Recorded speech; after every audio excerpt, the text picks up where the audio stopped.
Hi everyone, here I am with chapter number 11, part 2 of class 8th, and the name of the chapter is The National Movement to 1919-1947. Part 1 में हमने time period की बात करी थी, that was 1885 to 1918. यहाँ हम बात करेंगे टाइम पीरियड की 1919-1947. Let's have a look of some part of this video. यहाँ पर हम पढ़ेंगे emergence of Gandhi, the royal Satyagraha, Jallianwala Bagh massacre, the Swaraj Party, the Simon Commission, and at last we'll study about the declaration of Swaraj. Fine. And rest of the topic we'll study in another video. So let me start with the emergence of Gandhi. इनका पूरा नाम था Mohandas Karamchand Gandhi. He was born in 2nd October 1869 at Porbandar in Gujarat. And he obtained his law degrees from England and later went to South Africa. ठीक है, पहले उन्होंने degree हासिल करी थी इंग्लैंड से, उसके बाद ये साउथ अफ्रीका गए थे on a legal assignment. And he was shock to see the degrading conditions of Indians in South Africa. जब उन्होंने इंडियंस की साउथ अफ्रीका में कंडीशन देखी तो वो बहुत शॉक्ड हुए. एंड उन्होंने देखा कि people were helpless and unable to defend themselves. Fine. So this led to Gandhi ji to form the Natal Indian Congress in South Africa. और उन्होंने इनके बाद एक सत्याग्रह कैंपेन की लॉन्चिंग करी. और लिखा भी है he launched the satyagraha campaign on a large scale, जिसमें इन्होंने बताया कि satya means truth and agraha means efforts और force. Fine. According to this philosophy, the satyagrahi had to be truthful and non-violent during the course of struggle. Clear? Next, he used satyagraha as a weapon against British Raj. इन्होंने British Raj पे as a weapon, as a hathiyar use किया सत्याग्रह को. और इसके base पर इन्होंने peasants को support किया of Kheda district in Gujarat 1917. And in Ahmedabad he support the cotton mill workers in 1918. Fine. Thus, Mahatma Gandhi successfully organized the Satyagraha movement at various places in India. Fine. Hope you understood this slide. यहाँ पर हमने emergence of Gandhi ji के बारे में पढ़ा और उन्होंने क्या क्या इवेंट्स ऑर्गेनाइज करे थे ये मैंने आपको बताया. और बेसिकली इंडियंस के फेवर के लिए क्या क्या स्टेप उठाए थे, क्या क्या स्ट्रगल किए, थोड़ी सी इंट्रोडक्शन आपको यहाँ मिल गई होगी. Next will study in another slide. आगे हम बात करते हैं revolt satyagraha that brought Mahatma Gandhi to the mainstream of Indian politics. अब रॉयल सत्याग्रह एक ऐसा एक था जिसमें महात्मा गांधी का एक मेन रोल था इन इंडियन पॉलिटिक्स. और महात्मा गांधी जी ने बहुत एक्टिवली पार्टिसिपेट किया इसमें. एंड उनकी वजह से ही इस टाइम पीरियड को गांधीयन इरा के नाम से जाना जाता है. और इन 1919 the British government pass the infamous revolt act which gave enormous powers to the police to arrest any person without assigning any reason whatsoever. तो 1919 में ब्रिटिश गवर्नमेंट ने एक एक्ट पास किया था जहाँ पर ये मेंशन किया गया था कि पुलिस के पास राइट है किसी भी पर्सन को किसी भी रीज़न से और विदाउट एनी रीज़न से अरेस्ट करने का. So that was not good, it's not sound good, है ना. So the purpose of the act was to curb the growing nationalist upsurge in the country. इनका एक पर्पज़ था कि पूरी जैसे पीसफुल एनवायरनमेंट को डिस्ट्रॉय करना. फाइन. तो इसी वजह से गांधी जी ने he just called upon the people to do Satyagraha against such an oppressive act. Easy. Next हम बात करेंगे जलियांवाला बाग मैसेकर की. The Royal Satyagraha turned out to be a first all India struggle against the British government. और मार्च के month में इन मार्च 1919 witnessed a remarkable political awakening in India. ठीक है, ये टाइम पीरियड ऐसा था जो रिमार्केबल टाइम माना जाता है जिसमें लोगों ने हड़ताल शुरू करी, स्ट्राइक शुरू करी एंड डेमोन्स्ट्रेशन एवरीवेयर. ये चीज़ें देखने को मिलती थी. Clear? So the entire country was excited for this and the British government was equally determined to suppress the mass agitation. तो पूरा जो है ब्रिटिश गवर्नमेंट इनको सप्रेस करना चाह रहे थे.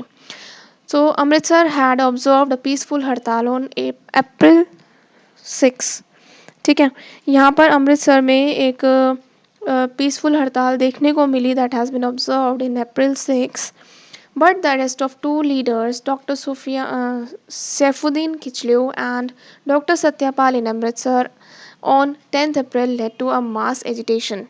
ठीक है, लेकिन 2 लीडर्स को अरेस्ट कर लिया गया जिसकी वजह से ये हड़ताल अपने अलग लेवल पर गई. ठीक है, तो क्या हुआ? On 13 April 1919, a public meeting took place at the Jallianwala Bagh in Amritsar to protest against the arrest of these two leaders. तो 13 अप्रैल 1919 को पब्लिक मीटिंग बिठाई गई जलियांवाला बाग में ओनली फॉर द रीज़न कि इनके 2 लीडर्स को अरेस्ट किया गया था. क्लियर? नेक्स्ट जनरल डायर थे जो मिलिट्री कमांडर थे अमृतसर के. उन्होंने क्या किया, जैसे आपको ये पिक्चर समझ आएगी. तो General Dyer the military commander of Amritsar he blocked the only narrow exit and without any warning opened fire upon the peaceful crowd and continued firing on them. तो आपको पिक्चर दिख रही होगी, ये बिना देखे without any discrimination they started to उनको fire किए जा रहे थे. दे स्टार्टेड फायरिंग एंड लोग बहुत ज़्यादा डिस्टर्ब हो गए थे. लोग अपनी जान बचाने के लिए भाग रहे थे, कुछ लोग वेल में कूद रहे थे. तो ये तरह का एनवायरनमेंट बन गया था और that was so exhausted and after this martial law was proclaimed throughout Punjab and people were subjected to most uncivilised atrocities. ठीक है, clear? So it is all about the Jallianwala Bagh massacre. Next हम बात करेंगे the Swaraj party. इससे पहले हम बात करेंगे, मैं आपको थोड़ा थोड़ा नॉन कॉपरेट मूवमेंट की बात बताती हूँ क्योंकि ये हुआ था नॉन कॉपरेट मूवमेंट के बाद. जब ये ओवर हुआ था then Congress involve itself in constructive work in village. ठीक है, तो नॉन कॉपरेट मूवमेंट क्या है? नॉन कॉपरेशन मूवमेंट लॉन्च किया गया था, गांधी जी ने इनको लॉन्च किया था. इसकी 2 काइंड ऑफ प्रोग्राम्स थे इसमें, that was negative and positive. In positive की बात करें तो हिंदू मुस्लिम की यूनिटी, अनटचेबिलिटी को रिमूव करना, स्वदेशी को प्रमोट करना. ठीक है, और इनटॉक्सिक ड्रिंक्स को प्रोहिबिट करना. ये पॉजिटिव में आते हैं. नेगेटिव एस्पेक्ट्स में आते हैं the boycott of legislative council, the boycott of the law court by the lawyers, the boycott of government, school and colleges, and the boycott of British goods, and last surrender of titles and honorary powers. Clear? ये कुछ non cooperation movement की programs थे that is of 2 kinds, that is positive and negative. जब ये non cooperation over हुआ तो the Congress involve itself in constructing work in villages. तो इसके कांग्रेस में मैन थे C R Das and Motilal Nehru. C R Das जो थे he was the president of it and जो मोतीलाल नेहरू थे वो थे इसके सेक्रेटरी. ठीक है, और अदर प्रोमिनेंट लीडर्स भी थे जो थे विट्ठल भाई पटेल एंड हकीम अजमल खान. ठीक है, in the election of 1923 the Swaraj Party secured a considerable number of seats in provisional or provincial and central legislatures.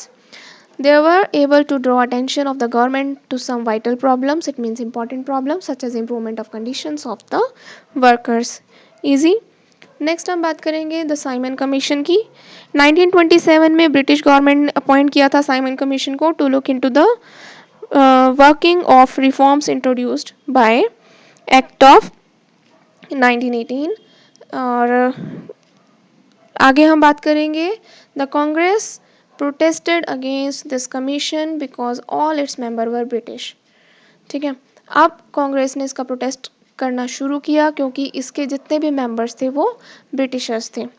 The commission landed in Bombay on 3 February 1928. Here I have written wrong spelling of in. Please take care of it. Sorry for mistake. यहाँ पर ये आएगा इन बॉम्बे. तो commission थे वो 3 Feb को 1928 में land किए थे इन्होंने. आए थे. Wherever the commission went it was boycotted with the black flag.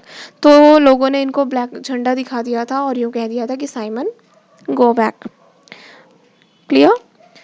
Last हम बात करेंगे यहाँ पे the declaration of swaraj. The Congress declared complete और purna swaraj as its goal in its annual session at Lahore on 31 December 1929 under the presidentship of Pandit Jawaharlal Nehru. ठीक है, और consequently 26 January that was its a date, इस डेट पर that was decided to be observed as independence day all over the country. Clear. इस ये time period ऐसा था जहाँ पर जिसको इंडिपेंडेंस डे के नाम से जाना गया। सो क्लास, ये कुछ टॉपिक्स थे इस चैप्टर के। Hope you understood all this topic. Question answers हम नेक्स्ट वीडियो में डिस्कस करेंगे for sure. Till then please go through this video and be safe. Thank you.